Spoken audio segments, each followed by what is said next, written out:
फिर से आप सभी लोग का आज की क्लास में स्वागत है। हम लोग भारतीय भूगोल पढ़ रहे हैं। भारतीय भूगोल में हम लोग कई सारे वीडियो देख चुके हैं। हम लोग भारत की स्थिति और विस्तार से देखना शुरू किए थे। इसके बाद हम लोगों ने फिर भारत में विस्तार के बाद द्वीपों के बारे में फिर देखें कि जो अंडमान निकोबार द्वीप हैं, फिर लक्षद्वीप और अगल बगल जो साल से एलिफेंटा द्वीप, पंबन द्वीप, व्हीलर द्वीप, ये सब देखते हुए आगे बढ़े थे। फिर इसके बाद चट्टानों के बारे में देखें कि भारत में चट्टानें पाई जाती हैं। तो 7 प्रकार की चट्टानें देखें, मुख्य रूप से 9 प्रकार की चट्टानें, लेकिन 2 हम नहीं देखें, उसका मतलब भी नहीं था। तो 7 प्रकार की चट्टानों के बारे में हम लोग बात किए। इसके आगे आए, फिर इसके बाद हम लोग थोड़ा बहुत समुद्री सीमाओं के बारे में देखें। फिर इसके बाद हम हिमालय पर्वत देखें। हिमालय पर्वत में हम लोग सबसे पहले हिमालय की उत्पत्ति के बारे में देखें कि वास्तव में हिमालय की उत्पत्ति हुई कैसे है। तो हिमालय की उत्पत्ति देखने के बाद फिर हिमालय की विशेषताओं पर बात किए। फिर हिमालय के भागों के बारे में बात किए। भाग में ट्रांस हिमालय, वृहद हिमालय, लघु हिमालय एवं शिवालिक हिमालय की बात किए, जिसमें बताया गया था कि ट्रांस हिमालय हिमालय का भाग नहीं है, ठीक है, लेकिन ट्रांस हिमालय कहा जाता है वो तो हिमालय की पहले की स्थिति है, ठीक। तो ये सब देखते हुए और फिर इसके बाद हम लोग जो कल देखे थे कि इस हिमालय और पठारी भाग में जो प्रमुख दर्रे थे, जो कल हमारा वीडियो था उसमें ये देखे थे कि जो दर्रे पाए जाते हैं, प्रमुख दर्रे देखे हैं, ज़्यादा दर्रे नहीं देखे हैं, सभी दर्रों की बात नहीं की है, जो मुख्य दर्रे थे उन्हीं की बात किया गया है, ठीक है। 4-5 प्रकार के यहाँ देखे, जम्मू कश्मीर 5-6 प्रकार की बनिहाल दर्रा पाया जाता है, जोजिला, फोजिला, ये बखार, दुंगला, काराकोरम, ये सब। हाँ ठीक है, बारालाचा, यहाँ पास मुलिंग, ठीक है, मानाला, नीतिला, लिपुलेख। फिर आगे आए थे सिक्किम में नाथला, जेलेपला देखे थे। फिर यहाँ पास देखे थे बोमडिला, यांगयाक, कार्बिका, ठीक है, यहाँ पास आए थे। फिर दिफू, पांगसर तथा लिखा पानी, तुजू दर्रा देखे थे। यहाँ भी देखे थे थार घाट, भोर घाट और पाल घाट और सेमकुट्टा, 4 दर्रा नीचे देखे थे दक्षिण भारत में। ये पश्चिमी कगार पर देखे थे, पठार का पश्चिमी भाग में देखे थे, ठीक। तो ये सब कल हम देख चुके हैं, आप लोग उसको देख लीजिएगा, फिर इसको देखिएगा या इसको देख लीजिएगा, उससे रिलेटेड नहीं, क्योंकि अब हम लोग पढ़ेंगे मैदानों के बारे में। आज हम लोग मुख्य रूप से मैदानों के बारे में देखेंगे। हिमालय पर्वत देख चुके हैं, अब हम लोग देखेंगे। देखिए इधर पर्वत है, ये पर्वत वाला भाग है, यहाँ भी पर्वत है, यहाँ ट्रांस हिमालय, ये पूरा पर्वत वाला भाग हो गया। अब ये बताइए, ये वाला भाग यहाँ पास, ये यहाँ से मतलब अभी तो हम बनाए नहीं है, ये वहाँ से भाग हो गया, यहाँ वाला थोड़ा और थोड़ा सा यहाँ पठारी भाग है, यहाँ से लेकर ये और यहाँ पास अरावली, ठीक है। यहाँ पास आप देखेंगे छोटा नागपुर पठार है, इसके सामने वाली जो पहाड़ी है वो राजमहल है, ठीक है, कोई दिक्कत नहीं, ठीक है। अरावली यहाँ है, अरावली से नीचे हम यहाँ तक देखेंगे दक्षिण भारत में पठारी भाग है, ठीक। तो ये वाला भाग पठारी हो गया, ये हो गया पर्वतीय। अब ये बताइए, यहाँ मरुस्थल होगा और यहाँ मैदानी भाग होगा, ठीक है, यहाँ भी मैदानी भाग होगा। इधर वाला पठारी भाग, मतलब इधर वाला पहाड़ी भाग है, ये वाला पठारी भाग है, तो बीच में मैदान यहाँ बचा। नदियाँ बहती हैं तो मैदान किनारों पर भी है, यहाँ भी। तो हम आज इन्हीं के बारे में बात करेंगे, जो मैदान है इनके बारे में बात करेंगे। मरुस्थल हो गया ये वाला, यहाँ पास मैदान, यहाँ भी है ब्रह्मपुत्र का मैदान, यहाँ गंगा का मैदान है, इधर किनारे किनारे तटीय मैदान है, तो इसको हम सब देखते हुए चलेंगे। यहाँ सिंधु का मैदान भी है, तो सब हम देखते हुए चलेंगे। तो आज हम मैदान देखेंगे, मुख्य रूप से उत्तर भारत का मैदान देखेंगे, ठीक है। उत्तर भारत का मैदान जैसे ही देख लेंगे वैसे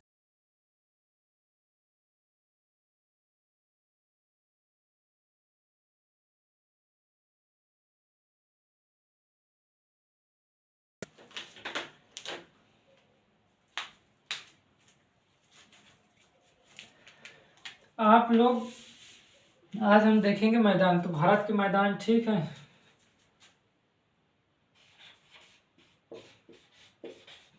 भारत का मैदान, आज ये टॉपिक है, ठीक। भारत का मैदान देखिए, भारत के हम मैदान में क्या क्या देखेंगे। सबसे पहले तो हम उत्तर भारत का मैदान देखेंगे, ये वाला भाग जो है उत्तर भारत है, ठीक है। उत्तर भारत का मैदान देखेंगे, ठीक है। इसमें हम जो सबसे पहला देखेंगे उसे देखिए, उत्तर भारत का मैदान, ठीक है। उत्तर भारत का मैदान, कोई दिक्कत नहीं, ठीक। इसमें उत्तर भारत के मैदान में हम लोग 4 भाग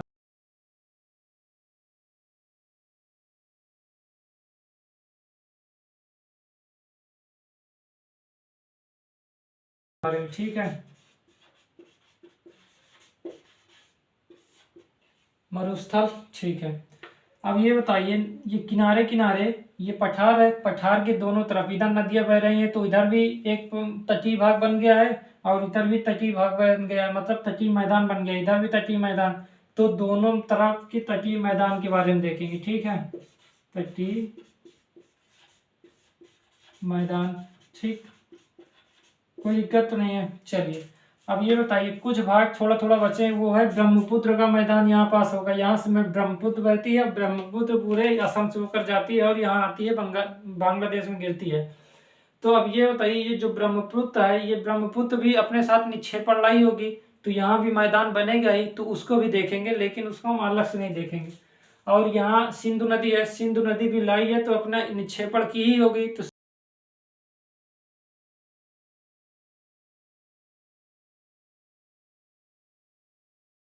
बने ही होंगे, तो उसको देखेंगे, ठीक। तो हम ये उत्तर भारत का मैदान जैसे ही देखेंगे, तो उसमें ब्रह्मपुत्र और सिंधु नदी का मैदान देख लेंगे। ये सब भाग अलग से देखेंगे। तटीय मैदान में हम लोग पश्चिमी मैदान देखेंगे, पश्चिमी तटीय मैदान और पूर्वी तटीय मैदान, ठीक है। मरुस्थल वाला भाग तो अलग देखना ही है, ठीक। तो आज हम मुख्य रूप से बात करेंगे उत्तर भारत का मैदान के बारे में बात करेंगे, कोई दिक्कत नहीं। उत्तर भारत के मैदान में केवल हम ये बात करेंगे कि कैसे कैसे क्षेत्र का वितरण हुआ, ठीक है। इसके बाद फिर हम गंगा का मैदान उठा लेंगे, पूरा देख लेंगे। इसके बाद ये वाला मैदान उठाएंगे, ब्रह्मपुत्र का मैदान उठाएंगे, पूरा कर लेंगे। और ये वाला मैदान उठाएंगे सिंधु नदी का, सिंधु वाला पूरा मैदान उठाकर पूरा कर लेंगे। तो ये वाला पूरा मैदान हम देखने के बाद जब इसका वितरण देख लेंगे, इसके बाद देखेंगे, ठीक। तो कोई परेशानी तो यहाँ तक नहीं, ठीक है। कोई परेशानी तो नहीं ना। तो आप लोग इस तीनों इसको लिख लीजिएगा, और थोड़ा थोड़ा पॉइंट अगर जो कहा जाए उसे लिखिएगा नहीं, लेकिन और आप सब अपने से लिखिएगा, ठीक है। कि मैदान जब बता दिया जाएगा तो उसमें केवल पैराग्राफ रूप में आप लिख लीजिएगा समझने के लिए, ठीक है। ठीक,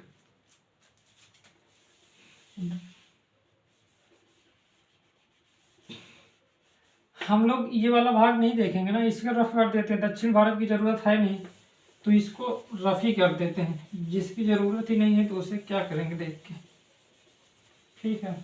इधर तो हमको देखना, इधर कोई मतलब नहीं। ये बांग्लादेश भी हम रफ कर रहे हैं, ठीक। बांग्लादेश भी रफ करिए। ये तो था, इसको भी यहाँ रफ ही कर देते हैं, ठीक। ये वाला भाग आप जानते हैं ना, बस, ठीक। ये वाला भाग पूरा रफ कर देते हैं, ठीक है। ऊपर वाला बस रहने देते हैं।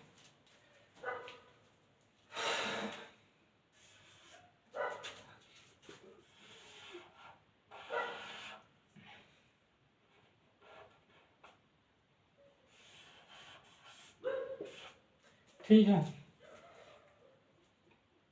इतना रहने देते हैं।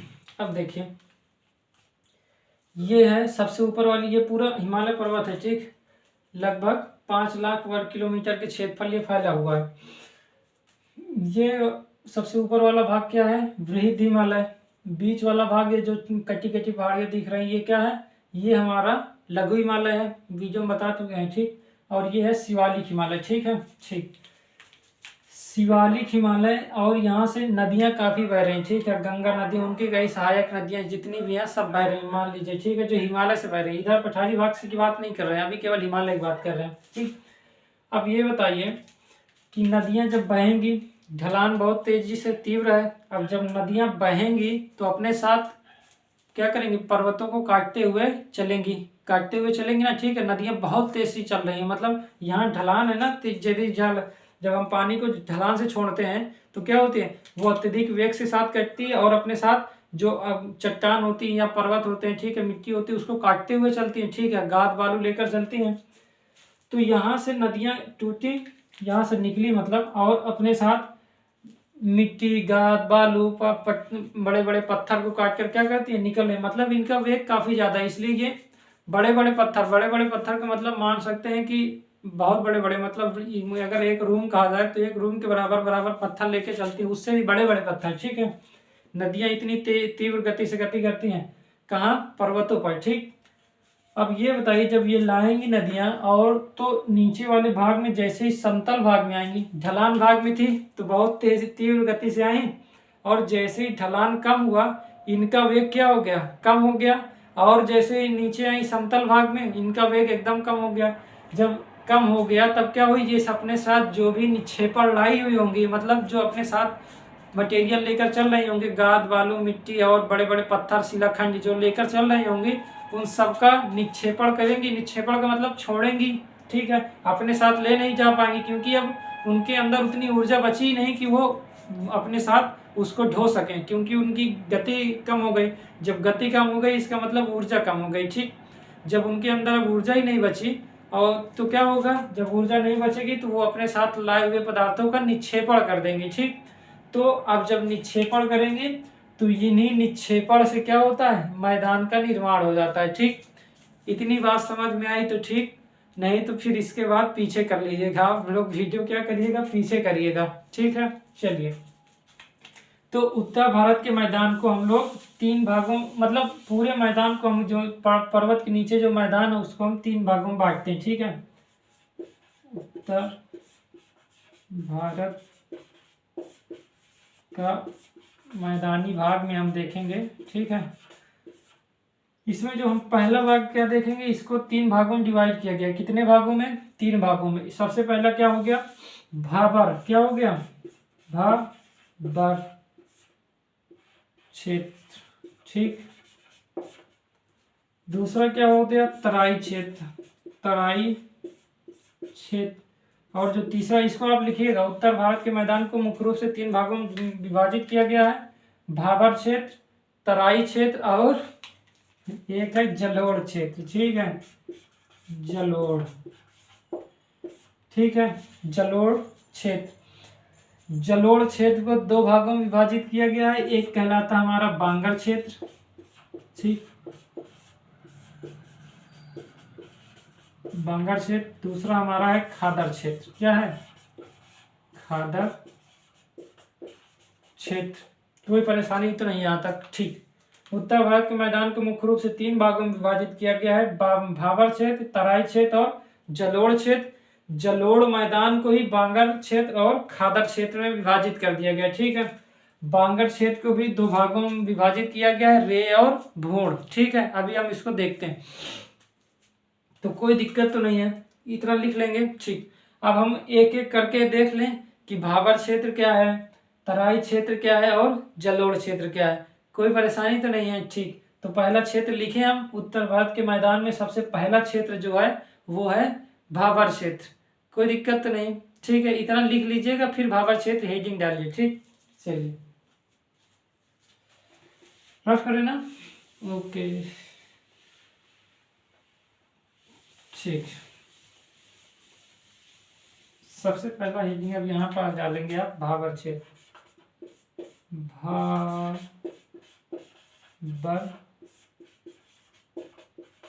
क्षेत्र, ठीक है, भाबर क्षेत्र। अब भाबर क्षेत्र है क्या, इसको देखने के लिए हम एक आकृति देख लें क्या पहले। इसको देखने के लिए हम लोग एक आकृति देखते हैं, एक आकृति यहाँ बनाते हैं, ठीक है, यहाँ पास बनाते हैं या यहीं पास बना देते हैं, ठीक है, आप कुछ भी करिए, यहीं पास बना देते हैं। देखिए, सबसे पहले देखिए कि मान लेते हैं कि ये वाला पर्वत हो गया हमारा सबसे बृहद हिमालय, फिर इसके बाद ये है, फिर इसके बाद ऐसे है, फिर ऐसे, ये थोड़ा चोटी है, चोटी के रूप में, ठीक, और फिर करके ये, ठीक है, कोई दिक्कत तो नहीं। इसे और कम करिए, ठीक, ठीक है,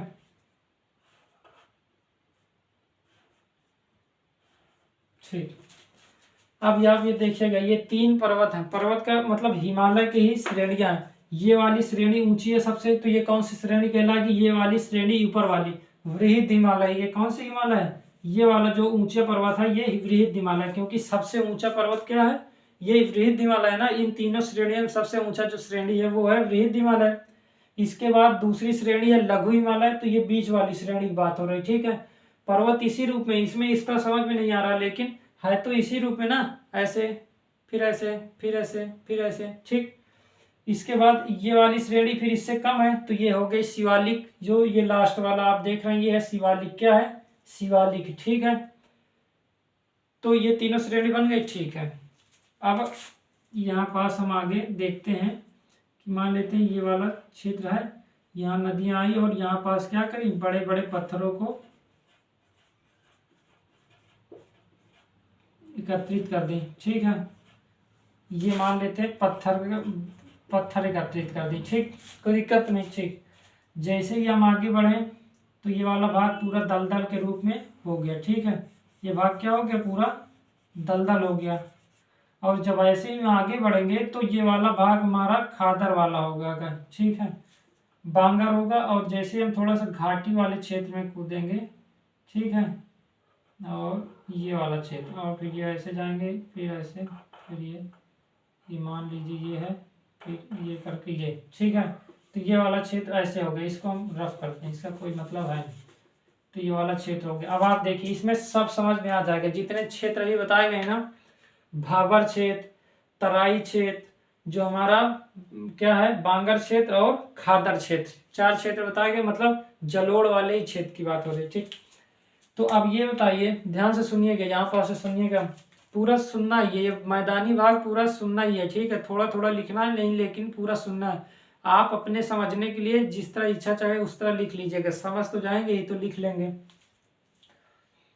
नदियां मान लेते हैं पर्वत से निकली, यहाँ से निकली। ठीक है, पर्वत मतलब इनमें से कहीं से भी निकल सकती है। ठीक है,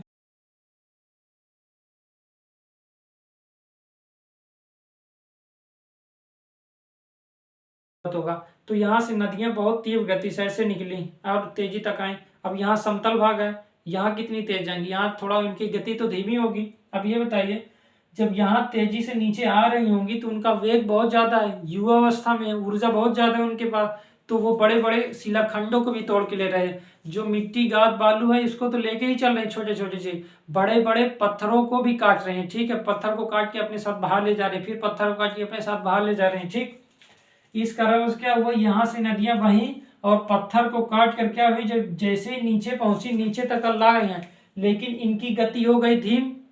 जब धीमी गति हो गई तो अब ये क्या करेंगे, अपने साथ जो लेके चल रहे होंगी, तब वो कहेंगे अब मैं आपको लेके नहीं चल सकती, क्योंकि अब मेरे अंदर इतनी ऊर्जा नहीं बची है। ऊपर ऊर्जा थी मेरे पास जबरदस्त, इस कारणवश हम अच्छे से लेके चल रहे थे, लेकिन हमारी ऊर्जा हो गई है समाप्त। नदियां कह रही है अब क्या है, हमारी ऊर्जा समाप्त हो गई है, अब हम आपको ऊपर नहीं, अब आगे नहीं ले जा पाएंगे, इससे आगे हम आपको नहीं ले जा पाएंगे।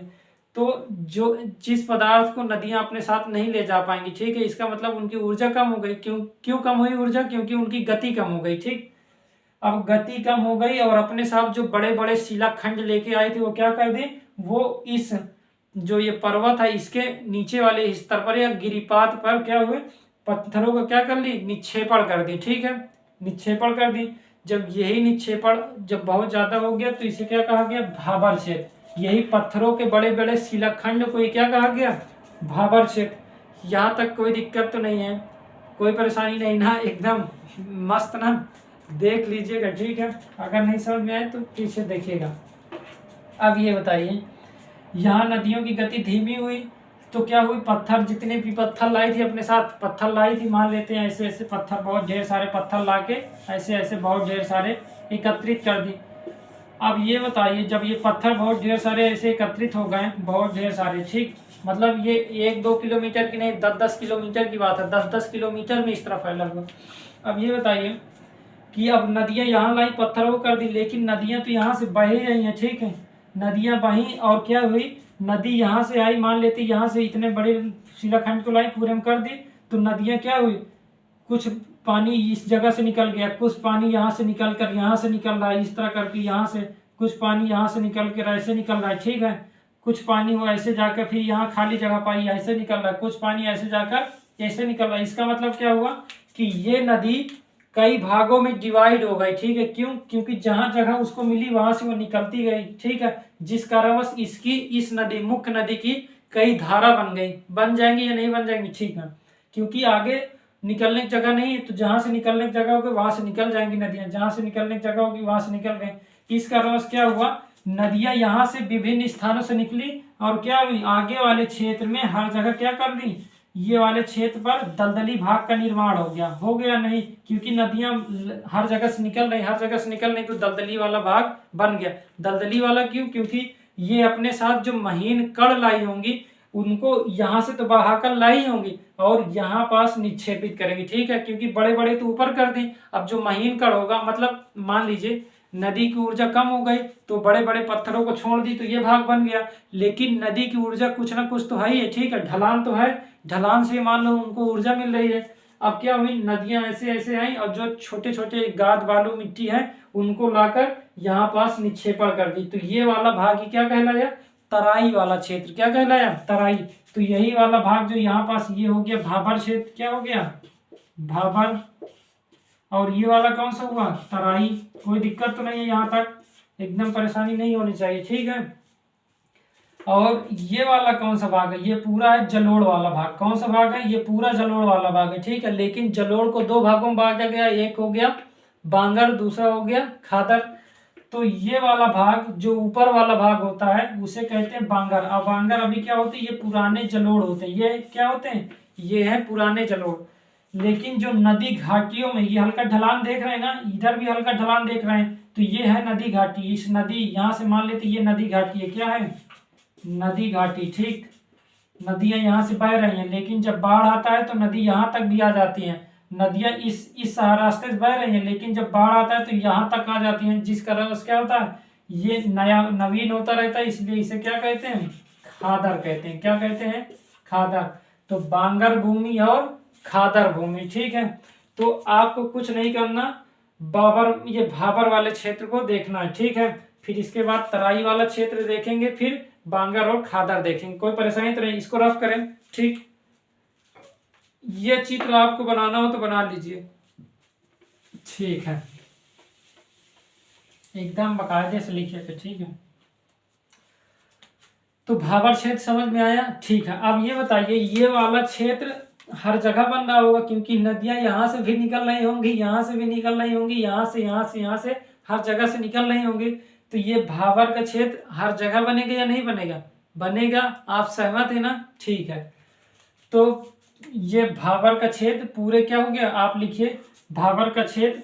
भाबर का क्षेत्र क्या है, सबसे पहले ये लिखिए भाबर का क्षेत्र, थोड़ा सा लिख लीजिए इसको। भाबर का क्षेत्र नदियां द्वारा लाए गए बड़े बड़े पत्थरों का समूह होता है। कोई दिक्कत तो नहीं है, ठीक, केवल इतना ही लिखिए। भाबर का क्षेत्र नदियों द्वारा लाए गए बड़े बड़े पत्थरों का क्या होता है, समूह है, ठीक है। ये भाबर क्षेत्र, ठीक।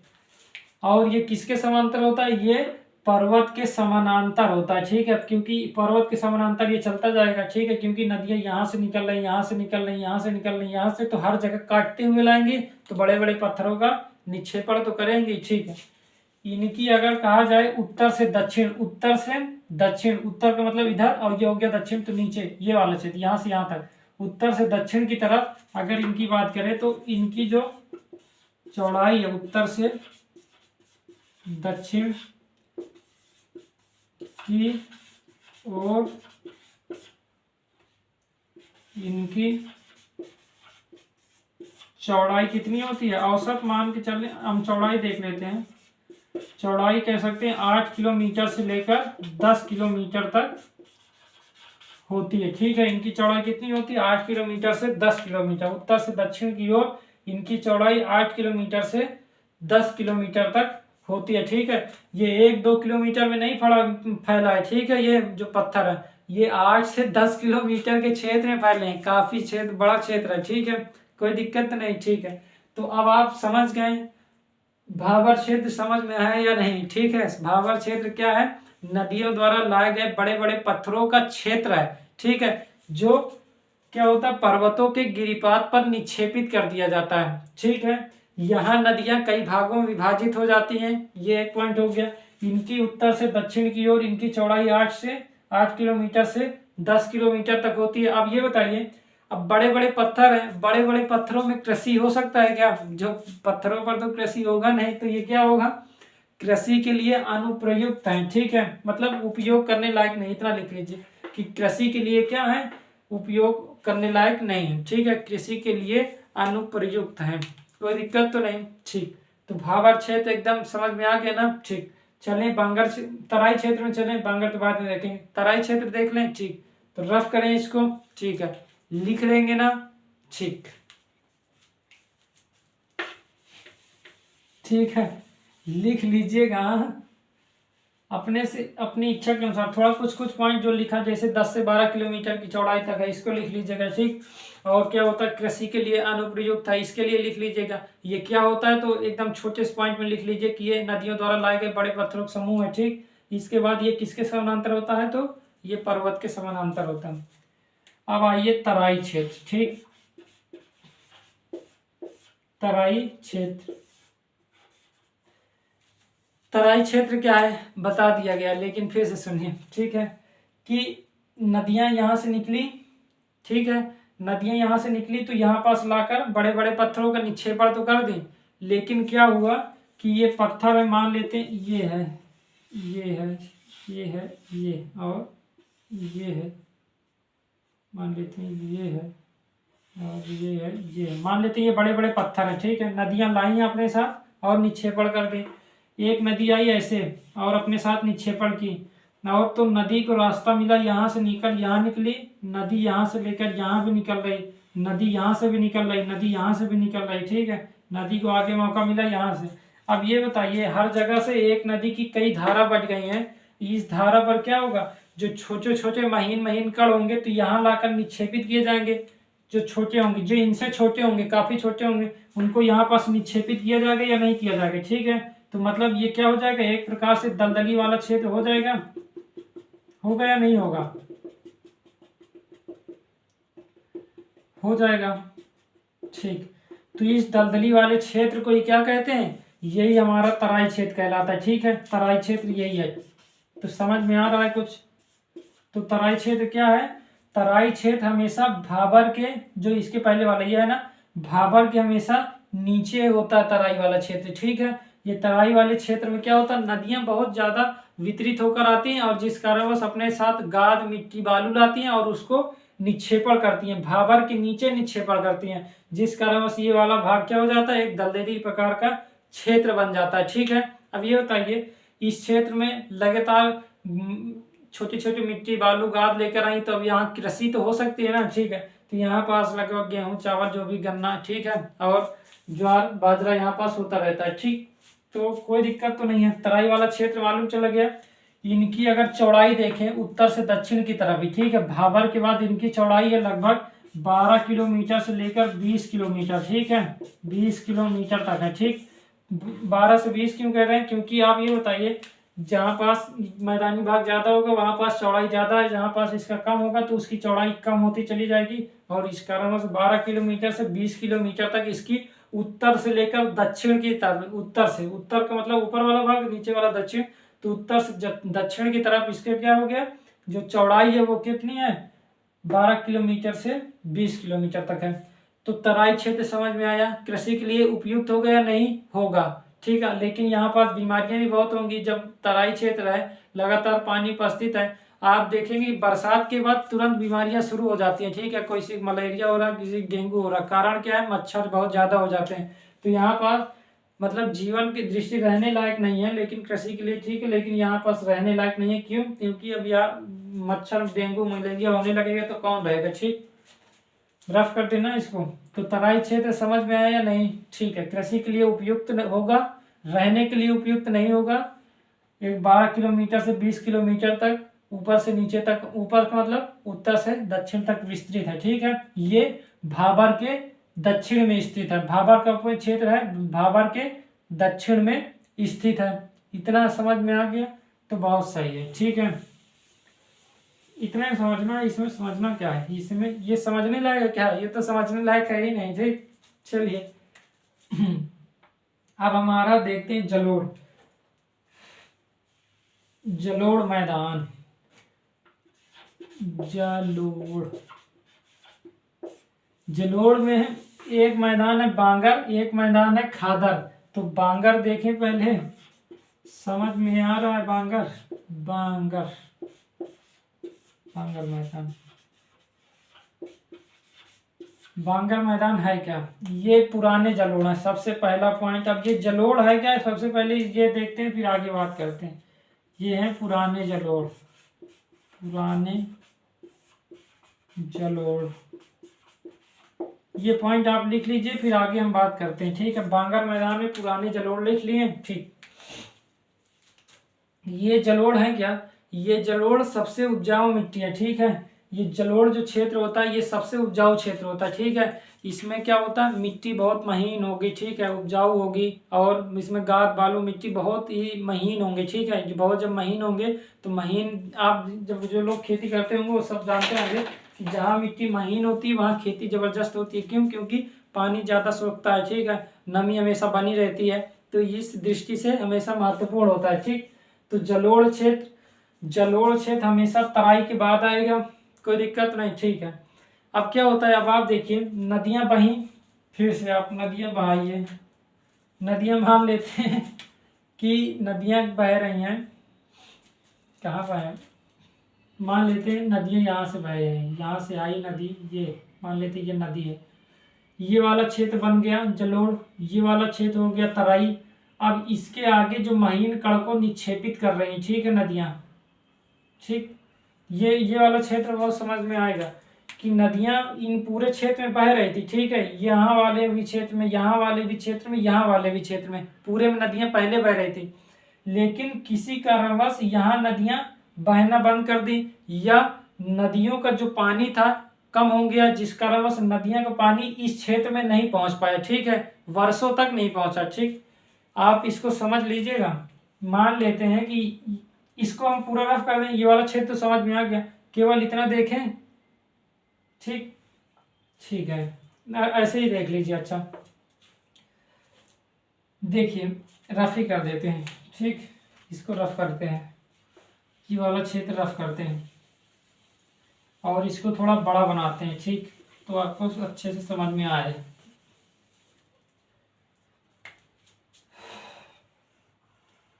देखिएगा, ठीक है,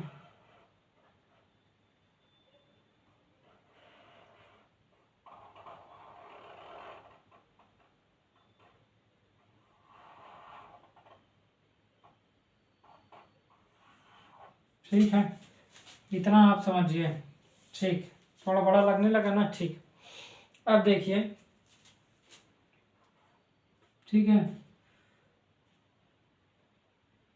ठीक, ये वाला क्षेत्र है बांगर, ठीक, और मैं कह रहा हूँ कि ये वाला जो घाटी वाला क्षेत्र है ये है खादर, ठीक है, और जो खादर है, और ये वाला क्षेत्र है नदी घाटी, जहाँ नदी बह रही है, एकदम नदी क्या हो रही है, बह रही है, ठीक है। ये वाला क्षेत्र, ये वाले मान लेते हैं यहाँ पास नदियाँ बह रही है, ठीक, ये पूरा क्षेत्र क्या है, नदियों से भरा हुआ है, ठीक है, ये नदी बह रही है, ठीक, यहाँ से नदी लगातार बह रही है, आगे की ओर बह रही है, ठीक।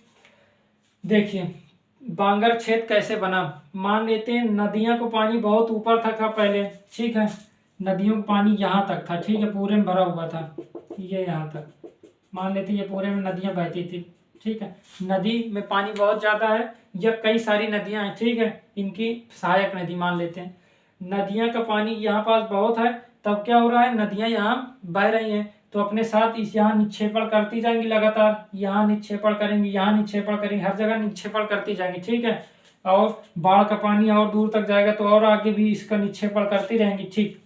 लेकिन मान लेते हैं किसी कारणवश क्या हुआ कि नदी का पानी हो गया कम, या जो नदियां थी वो हो गई सूख गई, ठीक है, नदियां जो भी सहायक नदी थी वो सूख गई। सहायक नदी का मतलब मुख्य नदी में मिलने वाली जो नदी होती है, ठीक है, वो सहायक नदी कहलाती हैं। तो अब ये बताइए, जब नदियों का पानी कम हो गया तब ये वाला क्षेत्र क्या हो जाएगा, ये वाला क्षेत्र नदियों में पानी कम हुआ तो नदी का पानी केवल इतने में ही बचा, ठीक, मान लेते हैं कितने में बचा, केवल यहाँ तक बचा, ठीक है, ये यहाँ तक, और इधर अब पानी नहीं पहुँच पाता, ठीक है। अब पानी यहाँ नहीं पहुँचेगा, लेकिन इन नदियों द्वारा जो निक्षेपण किया गया था पदार्थ को, जो मिट्टी पे निक्षेपित किया गया था, उसे ही क्या कहते हैं, बांगर कहते हैं, ठीक है। इसका मतलब ये क्या हो गया, पुराने जलोढ़ हो गए। अब नदी का पानी यहाँ नहीं पहुँच रहा है, कई साल पहले पहुँचता था, लेकिन अब नदियों का पानी यहाँ नहीं पहुँच पा रहा है, ठीक है, ये ऊंचे हो गए, ठीक है, नदियों से काफी ऊंचाई पर हो गए, और नदियों में पानी कम हो गया, तो अब नदी का पानी इस ऊंचाई के क्षेत्र पर पहुंच ही नहीं पा रहे हैं। तो ये यहाँ पास पहले पानी रहता था, लेकिन अब नहीं है, जिस कारणवश ये वाला क्षेत्र हो गया जलोढ़। और कौन सा जलोढ़ बना, वो बना बांगर वाला जलोढ़, ठीक है। तो बांगर क्षेत्र समझ में आया एकदम। तो पुराने जलोढ़ क्यों कह रहे हैं, क्योंकि अब नदियों द्वारा यहाँ पास पानी यहाँ पास निक्षेपण नहीं किया जाता। ठीक है, नदियों द्वारा क्या पुराने जलोढ़ क्यों कहते हैं, क्योंकि नदियों द्वारा निक्षेपण नहीं। ठीक है, नदियों द्वारा अब निक्षेपण नहीं किया जाता। ठीक है, नदियों द्वारा भी इन पर निक्षेपण नहीं हो रहा। ठीक है, नदियां बह रही हैं इस घाटी पर, यहाँ नदियों का पानी पहुंच ही नहीं पा रहा, बाढ़ के कारण भी नहीं पहुंच पा रहा, क्योंकि अब नदियां हो गई काफी ऊपर, नदियों का पानी यहीं पहुंच पाता है बाढ़ पर, लेकिन ये क्षेत्र इतना ऊंचा है। अब ये बताइए, मान लेते ये क्षेत्र इतना ऊंचा है, नदी यहाँ बह रही, अगर बाढ़ आया तो यहाँ तक आई, लेकिन इस क्षेत्र में अभी भी पानी नहीं पहुंचा, तो यहाँ पास बहुत पहले जलोढ़ निक्षेपित कर दिया गया था, मिट्टी निक्षेपित किया गया था, उसे ही बांगर कहा गया। ठीक है, तो समझ में है, आप लोग लिख लेंगे ना, बांगर क्षेत्र क्या है, बांगर मुख्य रूप से जलोढ़ का सबसे पुराना भाग होता है। ठीक है, बांगर मैदान क्या है, जलोढ़ का सबसे पुराना भाग होता है, जहां नदियों द्वारा अब निक्षेपित नहीं किया जा रहा है। पहले नदियों द्वारा किया जाता था, लेकिन अब नहीं किया जा रहा है। ठीक है, वर्षों पहले किया जाता था, लेकिन अब नहीं किया जाता, जिसके कारण बस ये क्या हो गए, जलोढ़ तो रहे लेकिन पुराने हो गए, क्योंकि नवीन हुआ नहीं, क्योंकि नदी का पानी ही नहीं पहुंचा। ठीक, इतना समझ में आया, तो अपने अनुसार इसको लिख लीजिएगा। ठीक है, बांगर मैदान या जो भी बोला गया उसको लिख लेंगे तो समझ में आपको आ ही जाएगा। अब खादर मैदान देख लेना। ठीक है, मुझे आपको समझ में आ गया होगा। ठीक है, ये उम्मीद तो कर ही सकते हैं। ठीक, खादर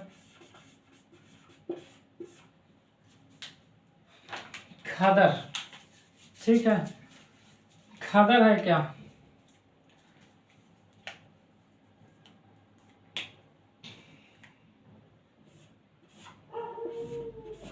देखिए खादर मैदान क्या है, ये है नए जलोढ़। अब आपको समझ में आ रहा होगा, नए और पुराने जलोढ़ अब समझ में आ रहा होगा।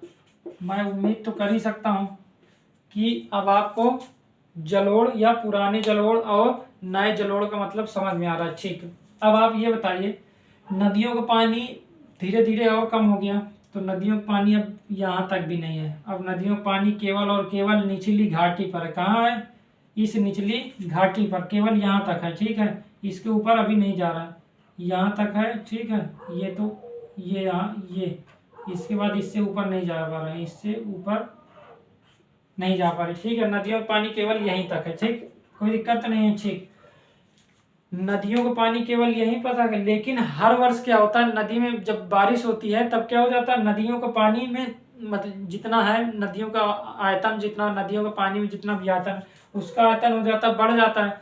तो नदियों का पानी केवल यहाँ न रहकर कहाँ भी आ जाता है, इस वाले क्षेत्र पर भी आ जाता है। ठीक है, समझ में आ रहा है आपको बकायदे। ठीक है, इस वाले क्षेत्र पर भी आ जाता है। ठीक है, लेकिन जैसे ही मौसम सीजन कम होता है, बारिश का मौसम कम होता है, नदियों में पानी कम हो जाता है, तब ये वाला क्षेत्र क्या हो जाता है, सूख जाता है। लेकिन यह प्रक्रिया हर वर्ष चलती रहती है। ठीक है, जिस कारणवश क्या होता है, नदियों द्वारा लाए गए निक्षेपण को बाढ़ के समय क्या हो जाता है, यहाँ पास निक्षेपित कर दिया जाता है, और इस निक्षेपण के कारण जिस भूमि का निर्माण होता है उसे कहते हैं खादर भूमि। ठीक है, ये नदी घाटी में पाया जाता है मुख्य रूप से। ठीक है, नदी घाटियों में पाई जाने वाली भूमि है जो प्रतिवर्ष नदियों द्वारा निक्षेपित करके नया बना दिया जाता है। ठीक है, इसे ही खादर भूमि कहते हैं। कोई परेशानी तो नहीं है। ठीक, तो नए जलोढ़ होते हैं, प्रतिवर्ष निक्षेपण होता है, इसमें क्या होते हैं, प्रतिवर्ष निक्षेपण होता है। बाढ़ के समय क्या होता है, प्रतिवर्ष निक्षेपण। कैसे निक्षेपण होता है, जब बाढ़ आती है। ठीक है, बाढ़ के समय क्या हो जाता है, नदियों का पानी उठ गया, बाढ़ का मतलब यही हो गया, बाढ़ का मतलब ये हो गया कि नदियों का पानी बहुत ज्यादा हो गया। ठीक है, बारिश के समय, और नदियों का पानी अपनी घाटी पर न बहकर घाटी से थोड़ा ऊपर बहने लगता है। ठीक है, यहाँ पास बहने लगा। अब जब यहाँ पास बहने लगा तो यहाँ पास गाद मिट्टी बालू निक्षेपण करेंगी ना, तो ठीक है, जब यहाँ निक्षेपण कर देंगे तो वही हो जाएंगे नए जलोढ़, और यही नए जलोढ़ कहलाते हैं खादर मैदान। ये सबसे उपजाऊ भाग होता है। ठीक है, सबसे ज्यादा उपजाऊ होता है, सबसे ज्यादा ज्यादा होता है कि ज्यादा होता है? सबसे ज्यादा उपजाऊ, आप बताइएगा। ज्यादा होता है कि ज्यादा होता है? ज्यादा और ज्यादा का मतलब समझ सकते हैं, कहीं ये तो दोनों बात है, अलग अलग बात है, ठीक है। ज्यादा और ज्यादा अलग अलग है, ठीक। तो प्रतिवर्ष निक्षेपण बाढ़ के द्वारा सबसे ज्यादा उपजाऊ भाग होता है, ठीक है। तो खादर मैदान, कोई दिक्कत नहीं, खादर भी समझ में आ गया। तो खादर मतलब ये है कि प्रतिवर्ष नया बनाया जाता है उसे, लेकिन ये वाला भाग प्रतिवर्ष नया नहीं बनाया जाता। बहुत पहले यहाँ नदियां द्वारा निक्षेपण किया जाता था, लेकिन अब नहीं किया जाता। तो ये भाग उठ गए हैं, जिसका कारण से यहाँ निक्षेपण नहीं होता, या नदियों का पानी कम हो गया जिसका कारण से यहाँ निक्षेपण नहीं होता। इसलिए ये भाग पुराने जलोढ़ कह रहे हैं, और पुराने जलोढ़ ही बांगर होते हैं। ये उपजाऊ होते हैं, लेकिन सबसे ज्यादा उपजाऊ खादर होता है, फिर बांगर होता है, ठीक। सबसे ज्यादा उपजाऊ अगर भूमि मिट्टी कहा जाए, सबसे उपजाऊ मिट्टी होती है खादर भूमि। खादर भूमि हमेशा नदी घाटियों के आसपास वाले क्षेत्र में पाई जाती है, ठीक है। नदी घाटी ये है, इसके आसपास वाले क्षेत्र पर पाया जाएगा। समझ में आ गया? जलोढ़ समझ में आया या नहीं समझ में आया? ठीक। तो आज केवल इतना ही, जलोढ़ हो गया ना, ठीक है। आज केवल इतना ही, 4 चीज देख चुके हैं हम लोग। सबसे पहले देखें भाबर, फिर तराई क्षेत्र, फिर जलोढ़ देखे। जलोढ़ के 2 भाग देखे। सबसे पहला भाग होता हमारा बांगर, दूसरा था खादर। बांगर भूमि पुराने जलोढ़ है, जबकि खादर है नवीन, सबसे उपजाऊ होता है ये। तराई क्षेत्र जान गए, दलदली भाग होता है, ठीक है, जो भाबर के नीचे होता है। भाबर क्या है? भाबर बड़े बड़े पत्थरों का एक बहुत बड़ा वो है। ये दोनों मैदान अगर जलोढ़ क्षेत्र देखा जाए तो ये लगभग 100 किलोमीटर के क्षेत्र पर फैले हैं, ठीक है। उत्तर से दक्षिण की तरफ, उत्तर से अगर दक्षिण की तरफ देखेंगे, उत्तर से दक्षिण की तरफ देखेंगे, ये मान लेते हैं ये पर्वत है, इसी के बाद से भाबर शुरू होगा। यहाँ सबसे पहले मान लेते हैं इस क्षेत्र पर इतना भाबर है, फिर इस क्षेत्र पर मान लेते हैं खादर है। अभी इतना बड़ा बड़ा तो यहाँ दिख रहा है, लेकिन वहां तो पूरा क्षेत्रफल में देखेंगे तो थोड़ा, और ये वाला पूरा क्षेत्र मान लेते हैं कि ये हो गया हमारा ये जलोढ़ वाला, ये वाला जलोढ़। तो ये लगभग 100 किलोमीटर है, उत्तर से दक्षिण तक 100 किलोमीटर। इसकी लंबाई अगर देखा जाए तो ये है लगभग 12 किलोमीटर से 20 किलोमीटर, ठीक है। और ये है 8 किलोमीटर से 10 किलोमीटर, ठीक। तो ये वाला क्षेत्र ये हो गया भाबर, ये हो गया तराई वाला क्षेत्र, और ये वाला क्षेत्र कौन सा हो गया? ये जलोढ़ वाला क्षेत्र। इसी जलोढ़ में जो सबसे किनारे किनारे होगा वो होगा हमारा बांगर, ठीक है। कहाँ गया बांगर? ये है बांगर क्षेत्र होगा। लेकिन जो इसके बीच में होगा वो होगा खादर वाला क्षेत्र, और बीच में